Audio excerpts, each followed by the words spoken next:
We're in your U.S. history book in chapter 17, the Reconstruction Era, which is 1865 to 1877. What were they reconstructing? Well, of course, it was after the Civil War, and the country needed to be reconstructed, especially the southern states.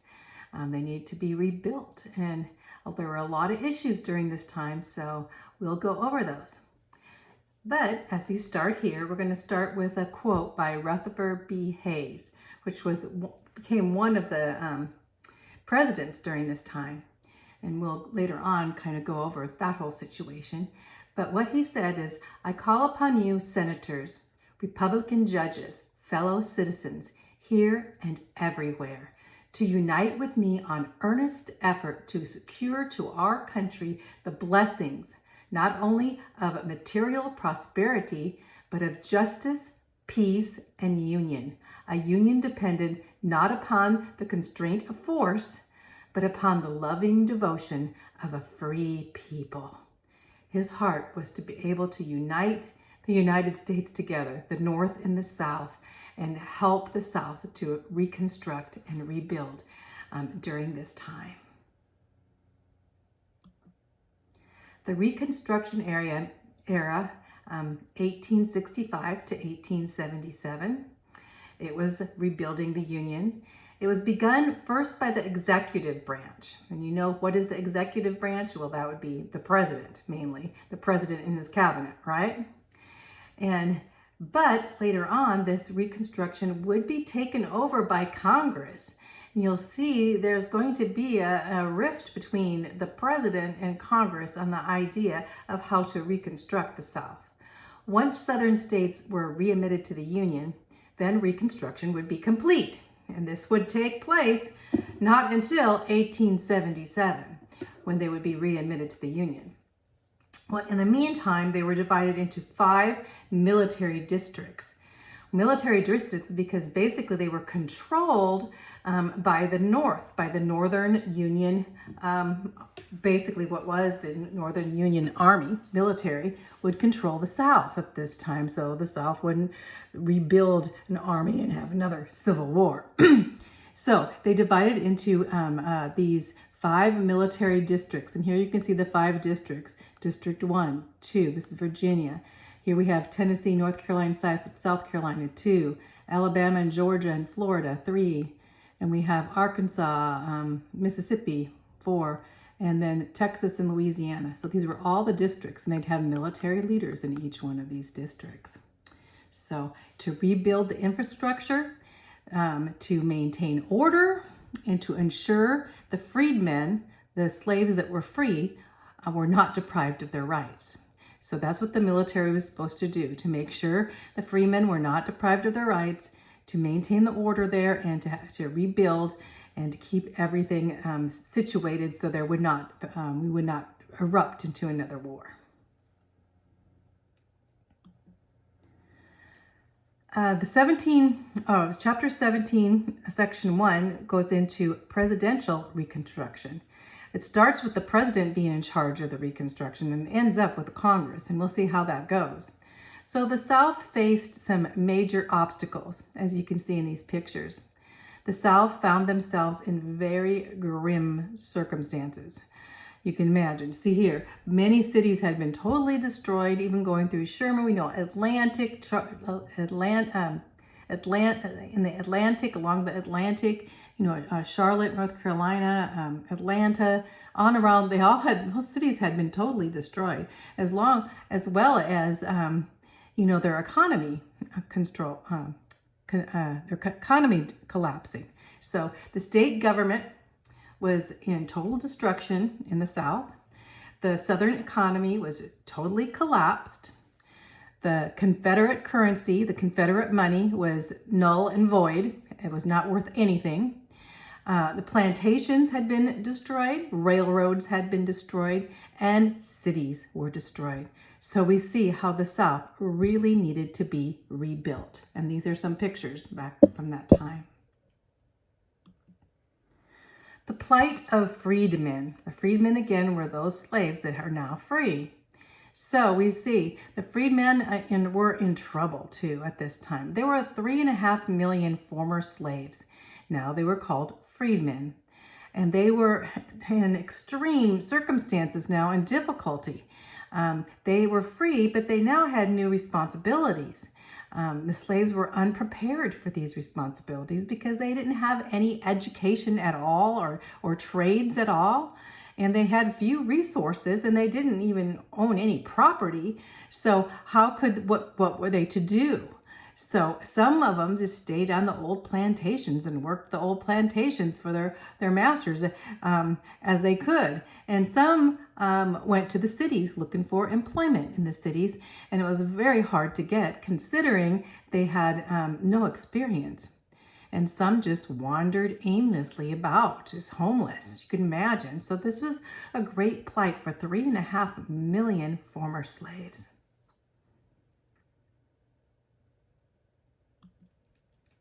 Lincoln's Reconstruction plan. So what did Abraham Lincoln want to do? Well, the two questions were, for him, whether the states had actually, legally, I should say, succeeded from the Union. Because if they did succeed from the Union, then basically the president could had the pardoning power and could pardon those states so that they could join the Union. So that was in a legality kind of a iffy situation. So the other question would be whether the Reconstruction was constitutionally under the jurisdiction of the president or the Congress. So if the states had legally succeeded under Congress, would have to readmit them to the South. So Congress would have to readmit them. So basically what I'm saying, there were two things. Did the states totally secede? If not, the president would have be able to pardon them for what they did. But if they did legally succeed, then Congress would have to go through a bill to be able to get them to come back into the Union.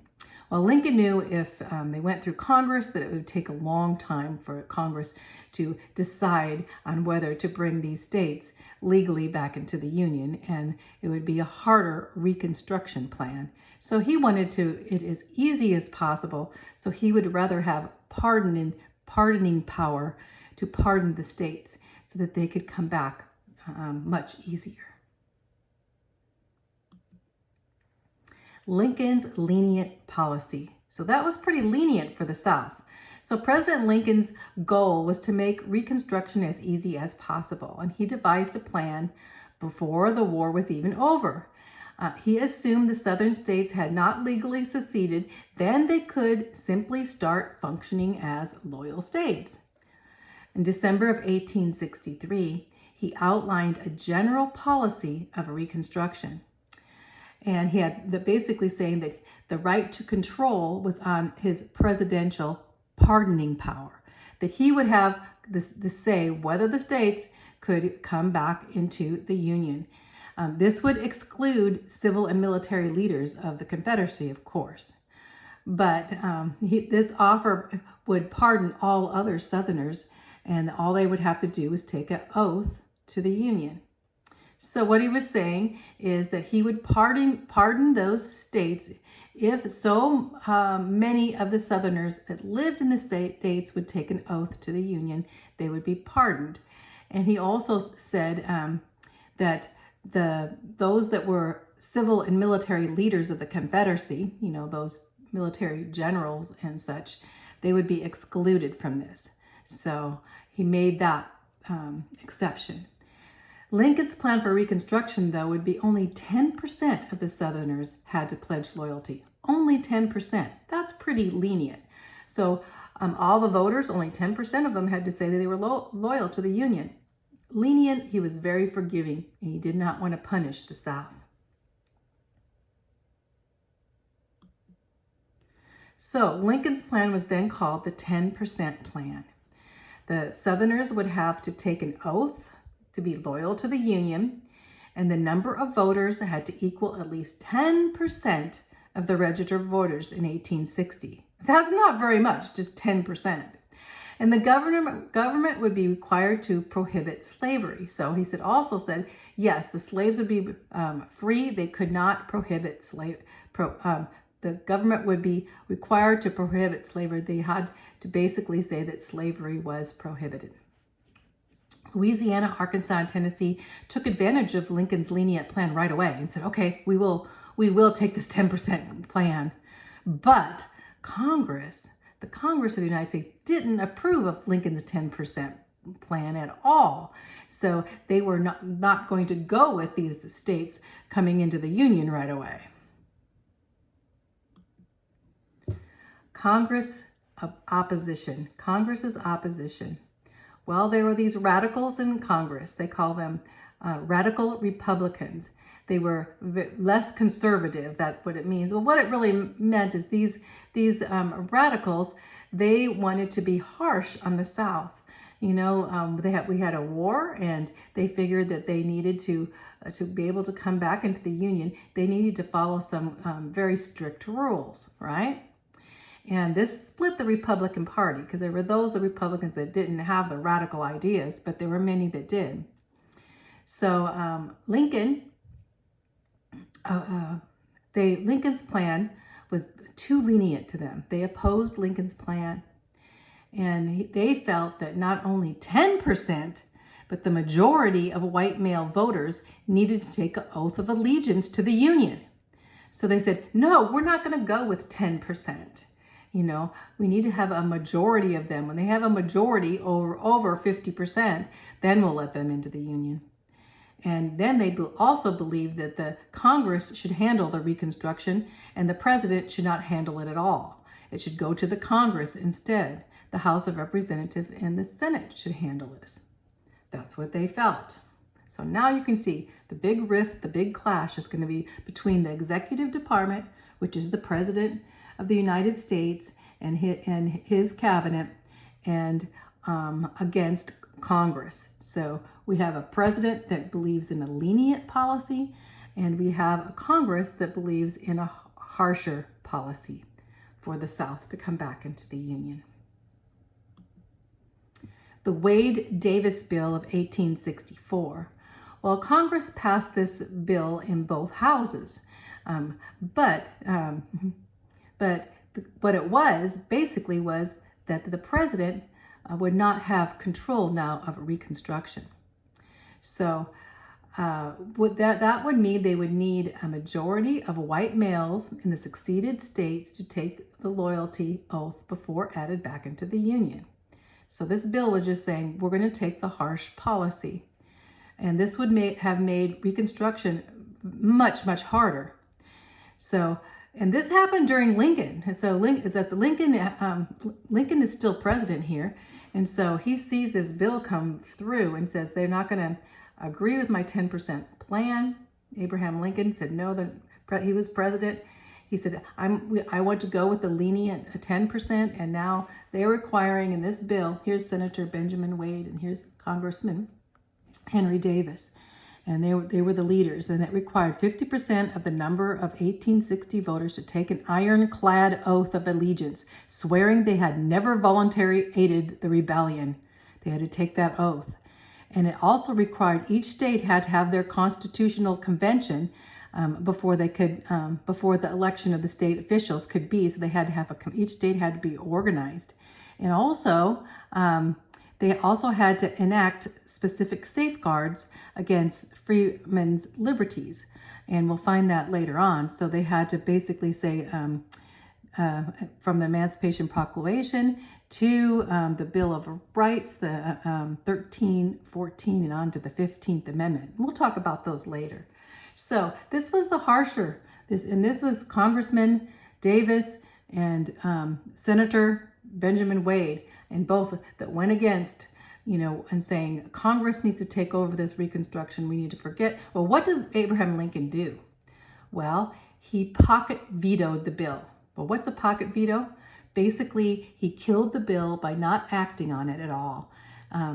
Because Congress already had adjourned for the whole year, so he just didn't act on it or say anything about it. Just put it away, put it in the closet for now. He vetoed, and didn't accept this bill. Just remember, the Wade Davis bill was not accepted, and that was by the radical Republicans that really wanted to make it harsher for the South to come back into the United States. Then, of course, after Lincoln did this, he was assassinated. So, and here we have some pictures, and we went over his assassination by John Wilkes Booth here.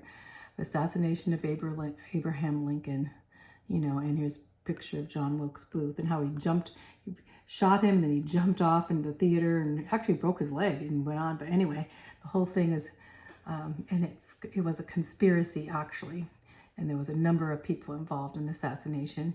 Also, the man in the booth with him actually got stabbed, I think, or also got hurt, and then one of his cabinet members, which was the Secretary of State, Seward, also got hurt, got shot. But Lincoln would die. So Congress had indicated that they would not cooperate with Lincoln's Reconstruction plan. We know that. They didn't want the 10% plan. But Lincoln's plans were to guide the South back into the Union rather quickly with relatively harmony. Be in harmony. He wanted everything to go back to normal, didn't he? Which would be really hard, but that's what he was trying to do. But his unexpected death would change all of this because Lincoln's policy would not be followed. President Andrew Johnson becomes the 17th president. President Lincoln was assassinated. Now his Vice President Andrew Johnson, would become the president. Now, Andrew Johnson, he actually was had a Democrat. Had more of a Southern Democrat attitude than President Lincoln. So, but he had a similar life to President Lincoln, as he was born in North Carolina. He was self-educated. He had a career as a tailor, in fact, and he worked his way up the political ranks until he became Senator of Tennessee. The thing about President Johnson, that he was always loyal to the Union. And even when the Emancipation Proclamation, at first he did not agree with the Emancipation Proclamation that Lincoln had proposed, and then he finally decided that he would agree. So he had not such a loyal feeling towards freeing slaves. He was not an abolitionist president at all. In fact, he will end up vetoing a lot of rights, the civil rights that were given to the freedmen after they were free. So he really was a Southern Democrat, but became vice president candidate to win votes for Lincoln. So why they picked President Andrew Johnson, to be the vice president was basically because they wanted to have some Southerners, because he was a Southerner and because he was had a Democrat background, that would reach some of those people in their votes for President Lincoln. But now he would be president, and he wouldn't be a strong president like Abraham Lincoln would be. Unfortunately, he did not have the strong leadership qualities that Lincoln had. Johnson's Reconstruction. President Johnson took serious the task to restore the Southern states as easily as possible. He wanted that 10% mark, and plus make it so easy so the states could be pardoned by himself, right? By the president. In May of 1865, he issued a proclamation outlining leniency, similar to what Lincoln had done. And Johnson did include partial of the 10% plan, but he excluded many prominent Confederate leaders and a few plantation owners, and a lot of people would be discluded, or excluded, I should say, from participating in this. And then Johnson announced that the Union would be restored. So in the summer and the fall of 1865, that's not too much long, Johnson carried out his plan. He said the Southern states would organize new state governments. Okay, that's fine. They would have to approve the 13th Amendment that abolishes slavery. and that would be fine. That was set forth by the Emancipation Proclamation, and they would have to elect delegates to Congress. So they would have to vote on their delegates. And so basically President Johnson wanted to get the ball rolling, so to say, and bring those states back into the Union as quick as possible. So Congress rejects Johnson's proposal. So I'm going to stop there. This is section 2. So we'll do that in the next video. So you see what happens with President Johnson? Now Congress is going to say no. We don't want the president taking over all of this in the Reconstruction. We need to have the power given to Congress. So let's stop there and I'll do the next video.